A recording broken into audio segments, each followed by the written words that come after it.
Welcome to Ifa Stories, where ancient wisdom meets modern storytelling. Step into the sacred world of Ifa, the Yoruba spiritual system, where every tale carries the power of divination, destiny, and deep cultural insight. Join us as we unravel the mysteries of the Orishas, the divine forces guiding our paths, Orunmila, the Erenmols, and many more. Each story is a bridge between the past and the present, weaving timeless lessons that inspire, enlighten, and transform.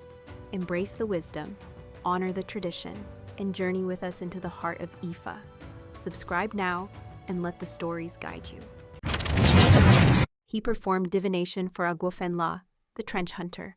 The trench hunter used to dig large holes to capture animals.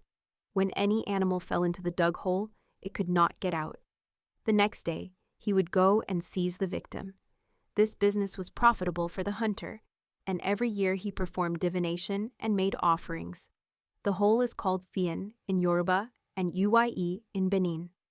In this particular year, AGUOFÉNLÁ went to see Ogunda Méjì so that he could perform divination for him and ensure a successful hunting year. He was asked to offer a male goat to Isu, but to release the first two animals captured after the sacrifice, and to kill the third one. The hunter made the offering and dug a hole for the upcoming hunting season. The first victim was a boa, in Yoruba, Oka or Aru, which he pulled out and released. After being set free, the boa looked back and promised to one day repay the good deed. AGUOFÉNLÁ wondered how a boa could ever be of use to him. The next day, a rabbit fell into the hole, which he again released. The rabbit also looked back after being set free and promised to one day return the favor. He told the rabbit to go away because he couldn't imagine how a rabbit could ever help him. The following day, a wildcat, OGBÓ or Abon, fell into the hole. Instead of killing it as he had been advised, he released it, hoping for something larger. After this, nothing else fell into the trap. Meanwhile, the hunter began to suffer from hardship. After some time, someone visited AGUOFÉNLÁ and found his home empty and filled with misery. The rabbit decided to help him by opening a passage from AGUOFÉNLÁ's house to the king's treasury within the palace. Through the hole, the rabbit was able to bring the king's treasures to AGUOFÉNLÁ's house. Very soon, he became very rich, and his home grew in opulence. The wildcat, OGBÓ, whom AGUOFÉNLÁ had released instead of killing as he had been advised, also visited him. OGBÓ asked how he had come into such prosperity, and AGUOFÉNLÁ betrayed his benefactor by revealing that the miracle had been performed by the rabbit. OGBÓ quickly went to inform the king of the incident, and the king summoned AGUOFÉNLÁ to the palace to explain himself. The king had noticed theft in his treasury and was now sure that AGUOFÉNLÁ was the thief.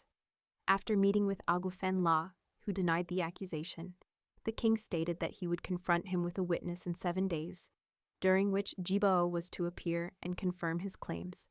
AGUOFÉNLÁ wept until he reached home and was worried, knowing that the unavoidable penalty was death.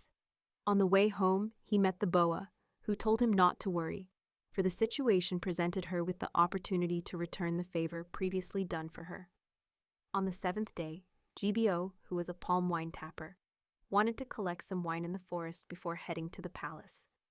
Meanwhile, the boa had positioned herself by hiding her tail on a path that OGBÓ had to take to reach the palm tree. When OGBÓ stepped on the boa's tail, she immediately shot her arrows at him. OGBÓ pleaded with the boa to remove the arrows from his body, but she replied that it was too late, as he knew it was forbidden to touch her tail.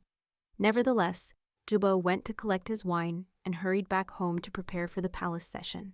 He bathed, dressed, and headed toward the palace. While on the way, the venom from the boa's arrows overtook him, and he staggered and died at the spot where the boa had attacked him. Meanwhile, the palace court had gathered, and all eyes were waiting for the OGBÓ to appear. After waiting in vain for a long time, someone came to report that OGBÓ had died on his way to the palace. The king then concluded that the ancestors and the divinities had rendered their own judgment, and he was ready to abide by their decision. He stated that OGBÓ died because he must have lied. AGUOFÉNLÁ was then exonerated and freed from all charges. It was at this point that AGUOFÉNLÁ sang praises to Ogunda Méjì, the rabbit, and the boa. In his praise, he proclaimed that sacrifice always manifests for those who perform it, but that no one should ignore the advice of a diviner, as he had done by not killing Ogbo, the third victim of his trap. He continued, "Who could have believed that an ant could help the elephant? That an earthworm could save the boa constrictor from the claws of death? The rabbit and the boa were his eternal benefactors. Truly, a good deed deserves another, just as a bad deed begets another.